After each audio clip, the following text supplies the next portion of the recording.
So we called it a way to fix fertility. Others argue it's immoral. Imagine a chance to screen your future children for disease, even gender, before becoming pregnant.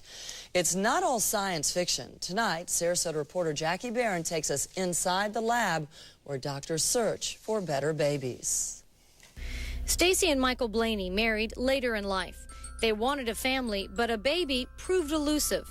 The Inglewood couple sought help from the Fertility Center of Sarasota and Dr. Julio Pabon. We kind of came to him and said, what can we do to make sure that we have the egg that has the most possibility of becoming a baby? I really enjoy it. Each patient is like a puzzle. Pabon and his staff recently became one of a very few clinics in Florida to use a procedure called PGD, or pre-implantation genetic diagnosis, to help unravel the fertility puzzle. PGD starts with in vitro fertilization. So far, the application of the PGD to every case is controversial. Here, an embryologist removes a single cell from a 3-day-old embryo in a petri dish using robotics. A lab analyzes the cell, and within 24 hours, prospective parents receive a spreadsheet telling them which embryo passes and which fails. And in this case, we had only 6 embryos, and we found that we had 2 normal ones. We implanted both boys, and they went ahead and had a boy. But PGD can be controversial, like when couples use it for sex selection. You were concerned that this might be designing our descendants. Yeah. Bioethicist Art Kaplan with the University of Pennsylvania has studied PGD for 15 years. So if you say okay to gender selection just because that's what people want, how are you going to stop the next person when the test appears to determine who's tall, right, or obese, or has freckles, or a particular eye color? How are you going to stop them from picking what they want? Still, Kaplan considers some family balancing perfectly fine. He says every case needs to start with counseling.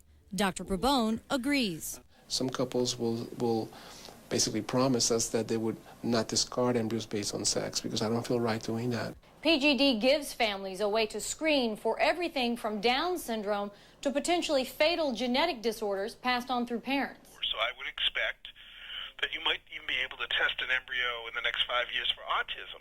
Right. You might be able to test an embryo in the next 5 years for some forms of schizophrenia. Yes, the Vatican is clear.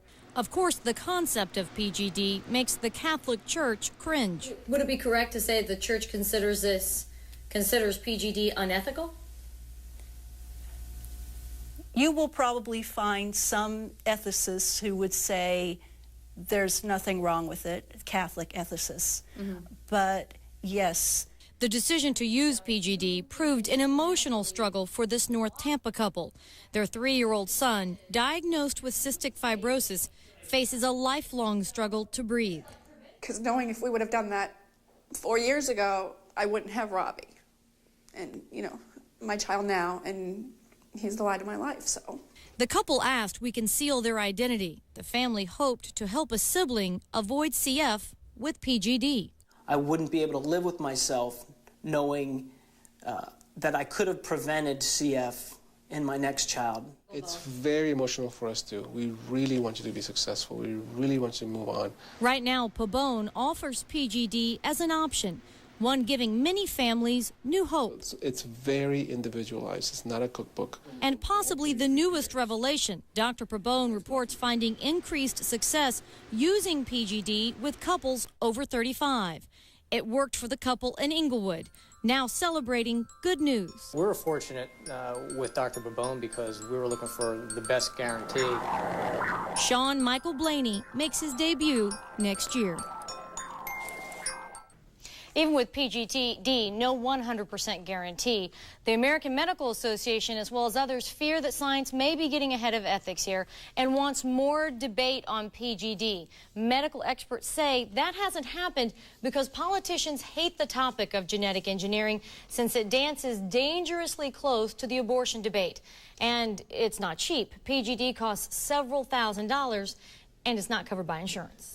And you were explaining to me earlier, Jackie, just because a doctor offers PGD doesn't necessarily make this doctor the best doctor for you. No, just because it's an extra thing you can get at the doctor's office, no. Consumers still need to do their homework. One good source, the Centers for Disease Control, which keeps a close eye on fertility clinics. A recent ranking of clinics found out of about 600 of them, only 37, including the one in Sarasota, had less than a 5% rate of multiples, like twins and triplets and quadruplets, and that's considered a sign of success in the clinics. That's a way to measure.